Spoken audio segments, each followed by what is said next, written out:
Hello everyone, welcome again. In this lecture we are going to start our new topic, which is on corporation tax. Now first major topic was income tax, which we have spent a lot of time studying income tax. Now the second biggest topic is corporation tax. However, we will not be spending much time on corporation tax. The reason we will not spend much time is because we have already spent a lot of time studying income tax anyway. So most of the stuff which we have studied at income tax is still relevant in corporation tax, right? So basically corporation tax means a tax which the companies pay on their profits, and there are some exemptions as well, and loss reliefs and stuff like that. So we'll see all of that stuff and we will read from our notes. As you can see on your screen, page number 56 of your lecture notes, a corporation tax.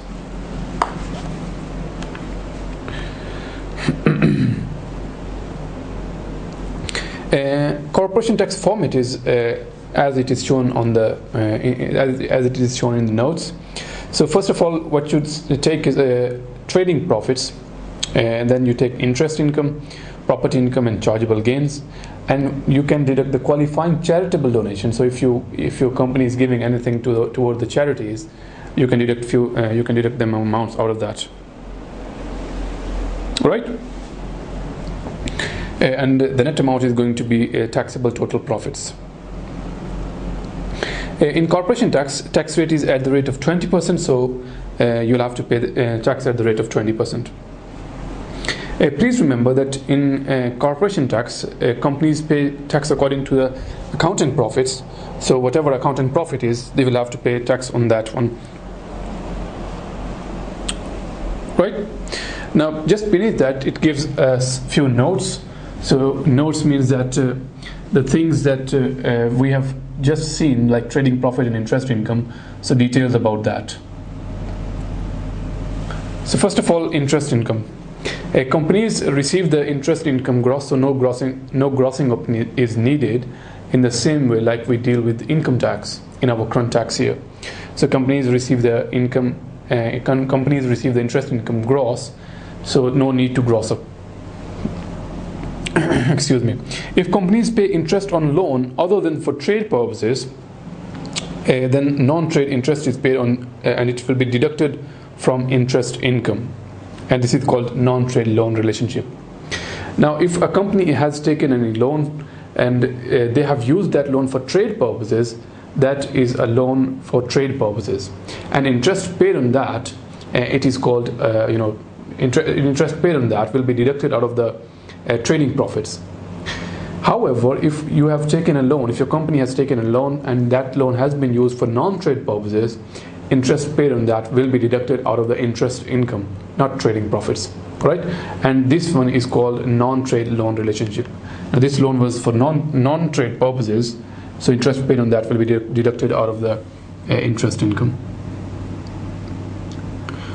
After that, it says trading profits, which is note number 2. Same profit adjustments as we have seen in our income tax, and capital allowances is also exactly the same way, except for one small change. There won't be any private use for cars, because I told you while we were calculating capital allowances that private use of the owner is a private use. Private use by the proprietor is a private use. However, private use by the employee is not a private use, because it is a business expense anyway. All right. So that's why in the companies, the employees are the directors and shareholders are the owners anyway. So shareholders won't be involved in day-to-day activities of the business, so they won't be using anything for private use. Only people who will be using things for private use are the directors, and directors are the employees anyway. Now, if the directors are using anything for the private use, it is a business expense, so you don't have to make any separate column for the private use of the cars. And good news is that you don't have to deal with basis periods here in companies. Property income, capital gains, and accounting profit is exactly the same way as we have seen earlier. Now, in companies pay tax according to accounting periods. So whatever their accounting period is, they will have to pay tax according to that. So they're making accounts to, say, for example, 31st of December every year. So they will have to account for taxation according to that as well. So it's easier for us. However, there is one problem, that it is up to the companies if they want to make a normal period of account, which is for 12 months period, shorter period of account, which is less than 12 months period, or a longer period of accounts. Right? Now, longer period of account is obviously more than 12 months. So it is totally up to them that whichever they want to make, it is up to them that if they want to make it for 12 months, they can do so, or if they want to make less than that, it's up to them as well. Right? So if it is a short period of account, less than 12 months, and I've given an example of 9 months, it is called a short period of account if it is less than 12 months. If it is less than 12 months, we will account for the tax according to 9 months as well. If it is normal period of account for, say for example, 12 months, then we will account for the taxation according to that 12 months, right? However, if it is more than 12 months, if it is a long period of accounts, and I've given an example of 18 months long period, now we will divide that period into 2 periods. One is first 12 months, and the second period is remaining months, over 12 months, right? In this case, there are 18 months, so I've divided first 12 months and the remaining 6 months, and we will have to account for taxation according to that. Right? Now, if there is a long period of account, then there will be different things like trading profit, capital allowances, interest income. How will we deal about them? So there are certain rules about that. Trading profit, it says time basis, which means that if the trading profit is for 18 months long, and it says this is £100,000 for 18 months, then we will take for first 12 months and then the remaining 6 months, and that will be on the time basis. Now, capital allowance is calculated separately for each accounting period. So there will be first for the capital allowance for the first 12 months will be the separate, and capital allowance for the remaining 6 months will be the separate one. Interest income will go into the period to which it relates. Property income also.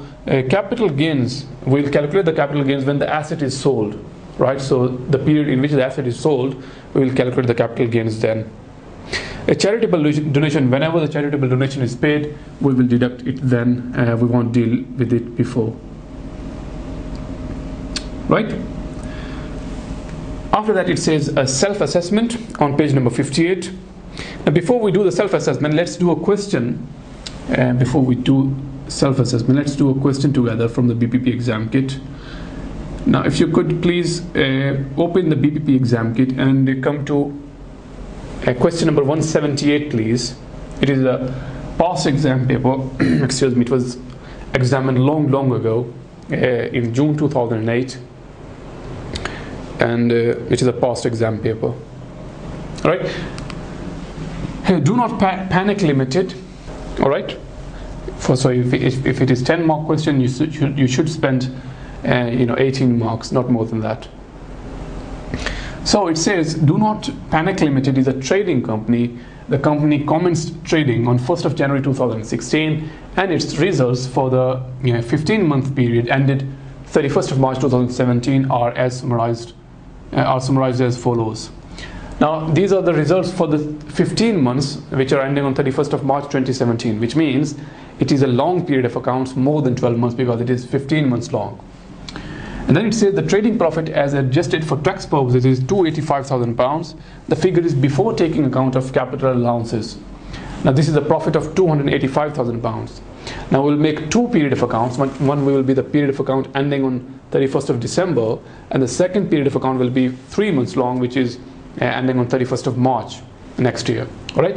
Now, this profit, with trading profit, will be proportionated for 12 months, first 12 months and the remaining 3 months. So if it is £285,000 multiplied by 12/15, and then the 3/15 will go into the second accounting period. Then capital allowances. Do Not Panic Limited purchased a new car with CO2 emission of 67 grams per kilometer. Now, we know when it is less than 75 grams per kilometer, we can claim 100% first year allowance. Alright, so 100% first year allowance, so we can claim this capital allowance, and it is on 10th of August 2016, so it will go into the first 12 months. Then machinery on 19th of October 2016, it will also go into the first accounting period. Now this machinery, it is bought for £8,000. First £200,000 spent on plant and machinery goes into the annual investment allowance of the capital allowance. All right, so this whole £8,000 can also be claimed for a capital allowance under annual investment allowance. Then it says office equipment for £5,000 on 20th of October, 20th of February 2017. Now this will go into the second accounting period, which is 3 months long, and it is £5,000 and it is equipment. Again, in this period as well, under the annual investment allowance, first £200,000 spent on the plant and machinery qualifies for annual investment allowance. So this 5,000 will qualify for annual investment allowance. However, there is one thing, because this period is 3 months long, so that £200,000 limit will be less than £200,000. So £200,000 for 3 months, it is going to be 200,000 divided by 4, so it will be £50,000 for the second accounting period. So £5,000 is less than £50,000 anyway, so it will qualify for annual investment allowance. Then number 3, it says Do Not Panic Limited bought some loan stock on 1st of January 2017 as an investment. Interest of £9,500 was paid on 31st of March, which was also the amount accrued to that date. So it is an interest received, so it will go into the second accounting period, which is 3 months long. Alright, so it will go into that one. Then it says, and it is an interest, so no need to gross up. Then the fourth one, it says on 21st of December 2016, Do Not Panic Limited dispose of some investments, and this resulted in a capital loss of 4250. Right? Excuse me, it is a capital loss. On 20th of March 2017, the company made a further disposal, and this resulted in a chargeable gain of £39,000. Now the second one is a chargeable gain at £39,000. So out of that £39,000, £4,900 capital loss brought forward will be deducted. So £39,000 less 4250, so whatever the amount is net gain, this will go into the second accounting period, which is 3 months long, and you will have to pay corporation tax on that as well. Then the qualifying donations, we know that qualifying donations will go in the period in which it was paid. So it is paid in the second period, which is because it was paid on 22nd of February, so it will go into the second period. Right, so that's it. And after that, after doing everything, you will have to calculate the corporation tax, which is at the rate of 20%, as we know. So that will be our corporation tax. All right, that was question number 178. Now I will just show you the answer as well. Actually, instead of doing it on the board, I will just show you the answer so that you can see. Most of the stuff will be exactly the same, I hope. 179. No, 178, I think. Yep, this one. So trading profit was divided into 12 months and 3 months, because we have divided the accounting period into 2 accounting periods. One is ending on year ended 31st of March 2016, another one is ending on 31st of March 2017. So 31st of December 2016, which is 12 months long, and the other one is 3 months long period ended 31st of March 2017. Right? Now you can see at the top, you might already know if you have already passed accounting paper. On the top it says year ended. For the first one it says year ended 31st of December 2016, because the year is ended, because it is 12 months long and 12 months equals a year. So that's why it is saying year ended 31st of December 2016. Whereas for the second one, it does not say year ended, because it is just 3 months long anyway. So that's why it is saying period ended. So wherever it is less than a year, we will write down period ended on whatever date. So period ended 31st of March 2017. Trading profit is divided into 2 portions. One is for first 12 months and the other one is for remaining 3 months. Right? Likewise, capital allowances. So we have calculated capital allowance, and it is showing us in the workings. So let's go to the working actually. As you can see, capital allowances. So first of all, it says machinery will qualify for annual investment allowance of £8,000. Then it says, excuse me, then it says for the car £9,000 first year allowance, and it will also be qualified for capital allowance. For the second period, it says £5,000, annual investment allowance. It will be within the annual investment allowance limit of £50,000.